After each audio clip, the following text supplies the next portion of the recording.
Hello, everyone. So welcome to our day 5 at the Mindsmatter March break for the mind. So my name is Carl Lemieux. I'm the founder of Mindsmatter. I'm an industrial psychologist who's been working in organizations for over 35 years now. I've been working in many areas. I've also got a background in management, an MBA. So I've done everything from strategic planning to reorganizing companies to a lot of leadership training. And the last 10 years, I've been deep diving back into the initial passion of psychology. And more specifically, the more I've been reintegrating the world of psychology, also as a psychotherapist, I've been increasingly aware and if not quite passionate about understanding how the mind works and how the mind is such an amazing gateway to overall well-being and even what I call healthy performance at work and in life in general. How better understanding the mind gives us an ability to go beyond what often is a state of more protection and limiting ourselves because of conditioned reactions and conditioned ways of seeing the world to a more expansive way of navigating your life. So we've chosen today's topic because of April Fools. We're April 1st. And the idea is that our mind actually plays tricks on us all the time. And that's what we want to explore with you today.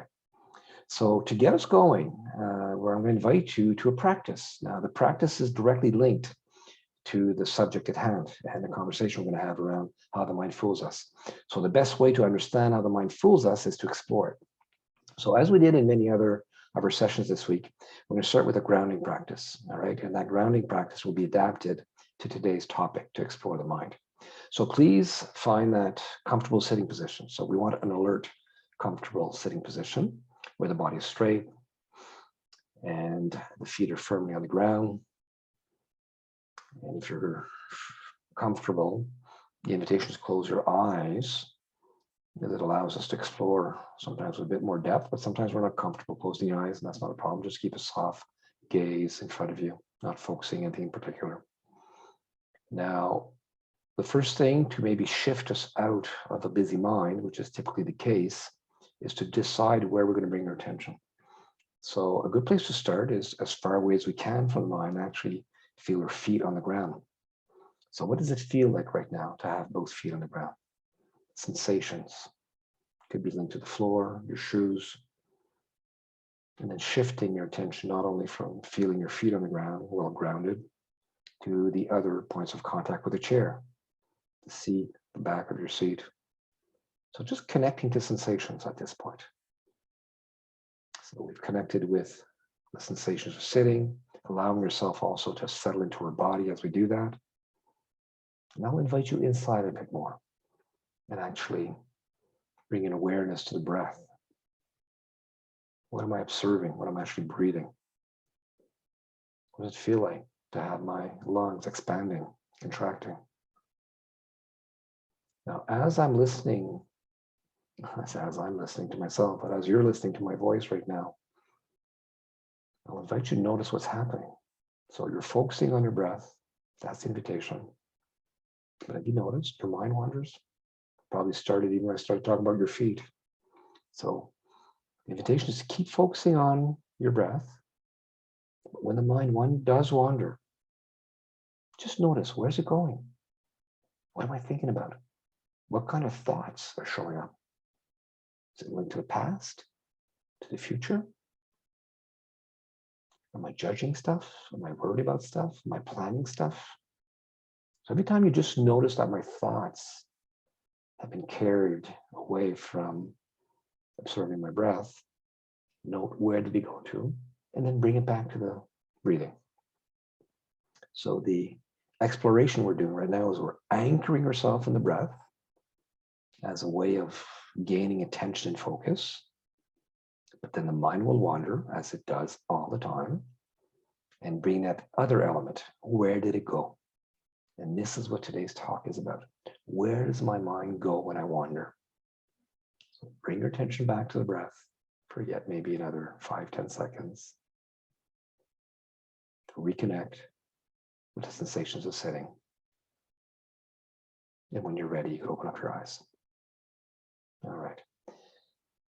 If you're like me and most people on this planet, your mind wandered a whole lot. It could include judgment about the exercise, could include stuff that happened before, after. That's what the mind does. Our 100 billion neurons and the trillions of connection in the brain is one of the most complex things we know about in the universe. And we know it generates anything from 20 to 100,000 thoughts a day, more around the average of 60 to 80,000 thoughts.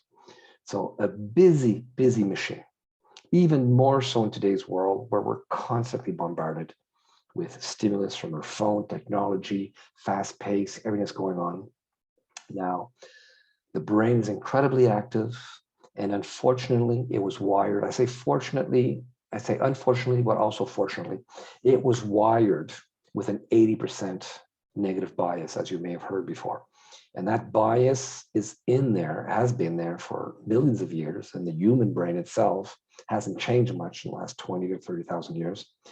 And that negative bias has allowed us to survive, because by being on the defensive, it reduces the risk of physical damage. And it also reduces the risk of emotional damage. And even way back when, emotional threats were just as life-threatening as were physical ones. If you get thrown out of your cave because people don't like you, well, or you don't go up in the hierarchy of your community, or you're not being respected, etc. This was earth-shattering then, and it is today. If we don't have our likes when we post something, it gets us in perceived as a very detrimental to our well-being. So we've got this brain that is thinking all the time. So what I want to focus on today is not, all those details, and some of them you may have heard about before.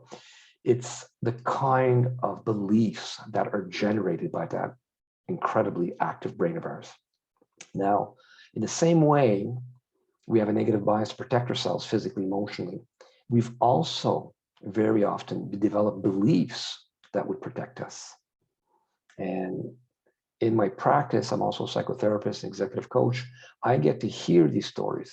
The number of people that I talk to, including friends and families, not just people in my that come in as clients, that have these beliefs that they're not enough. There's beliefs that if they don't work really hard, well, then they're going to lose their job, or people won't appreciate who they are, etc. We've all got these beliefs that are protecting us very often, that protected us often way back when. Like example, in school, it's important to be perfect to get those good grades. You come back with a 90 and you ask, why did you get 95? That develops these patterns that served us at a given time, but may no longer serve us. So the invitation today is to start bringing increased awareness, not only to your thoughts, but the beliefs that are behind those thoughts. Now, the ability to observe yourself is called metacognition. And it's being seen, it's being recognized by research as one of the most important skill sets we could have to develop self-awareness, which is at the base of emotional intelligence. As my colleague Lauren presented on Tuesday, emotional intelligence starts with the ability to observe yourself, to develop self-awareness. Now, what does self-awareness mean? It means, well, we're aware of our thoughts, and more importantly, we're aware of the beliefs that are behind it. So please take time over the next day and days, and hopefully the rest of your lives, to observe your beliefs. Now, I'm going to leave you with a few steps to go beyond that, because self-awareness has quite a few steps to it. One is learn to just connect, as we did. You have to slow down the momentum of your day. To be aware, you have to get into the driver's seat to observe something, which is what we did when we did that short meditation. So connecting to your breath, connecting to physical sensations, that puts you in a posture where you can start observing what's going on. So you've just had a really busy time in your head for like the last 5-10 minutes. Stop, check in, breathe, and say, okay, second step, what was I thinking about? What kind of narratives were I talking about myself? And then ask yourselves, like, what are the beliefs that I'm actually entertaining, that I believe are actually driving me? And then the third step, are they true? If I come out of a workshop And I started questioning my capabilities, my competencies, and I didn't think it went that well. And I started wondering, am I in the right place? Am I worthy to, should I, am I a good psychologist? Am I a good consultant? Am I a good facilitator? And these things happen. They happen to me, and they happen to most people. But then I could stop myself and say, is it true, Carl? Oh, could have been better. Maybe some people are doing it better than you. But yes, no, it's not true that you're a bad facilitator or a bad psychologist. It could have been better, but fundamentally, that belief that I'm entertaining, because when I was young, it was safe to stay in this place of feeling a bit small and not as good as the next one because that would protect me. Well, you could notice it. And when you notice it, the first question, as I mentioned, is it true? Often it's not, or not as true as you think it is. And then the next question after that is, how did that serve me? So recognizing, having compassion while you went there. Because if you start beating yourself up for having that thought, well, that just yet triggers yet more insecurities and feeling threatened yet some more. And you'll just end up in this loop of keeping those limiting beliefs. So if you bring compassion, kindness, understanding why they showed up, because they did protect you at one point in time. They did have value. Maybe way back, maybe when you were just a small kid or later on in your adolescence or early professional life. But once you've noticed that they served you, you could ask this question, are they still serving me? If they do, we'll keep it. But if they're not, if they're limiting you, if they're keeping you smaller than your full potential, well, that's when you need to notice it. Say, you know what? I understand why they're there, but I also understand that they're no longer serving me. You have to give yourself permission to let go of them. And to help giving yourself permission, you could even ask yourself yet another question. What would my life be if that limiting belief was gone, or at least lessened? And from there, you're starting to create within your own mind, not only self-awareness, but self-regulation.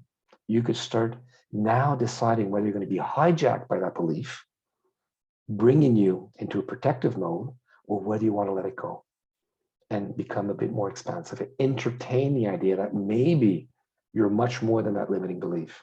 And usually you are. So suddenly you're unleashing this potential for moving towards a greater version of yourself. But to get there, you have to understand that there is something limiting you. If not, it just stays there in the unconscious. 95% of what we think, say, feel often comes from unconscious wiring, programming. So the more consciousness you bring to it, the less it will have a hold on you. You're creating this psychological flexibility to move on. So that's the invitation for today.